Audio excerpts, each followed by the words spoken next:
இன்னைக்கு ஒரு இன்ஃபர்மேஷன் பற்றி பார்க்க போகிறது இல்லைங்க, ஒரு எமோஷனை பற்றி தான் பார்க்க போகிறோம். அது என்னன்னு தானே கேட்குறீங்க?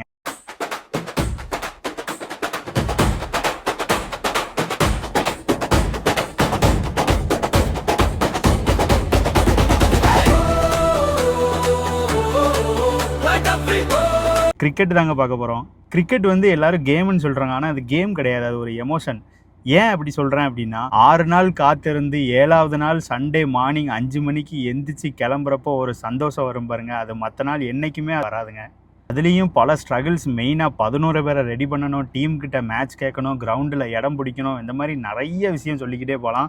இதுலேயும் எங்கள் ஊரில் ஒரே ஒரு கிரவுண்டு தான் பெரிய கிரவுண்டு இருக்குது, ஆனால் அதுலேயுமே நாங்கள் 20 டீம் விளாடுவோம். ஆனால் அன்னைக்கு போகிற மேட்ச்சில் நாங்கள் ஜெயிப்போமா தோப்போமான்னு தெரியாதுங்க, ஆனால் விளாண்டோமா அந்த ஒரு ஃபீல், அது எப்போவுமே அது தனி தான். ஸோ இந்த ரீல் உங்களுக்கு பிடிச்சிருந்துச்சுன்னா கிரிக்கெட் விளாட்ற ஃப்ரெண்ட்ஸுக்கு ஷேர் பண்ணுங்கள்.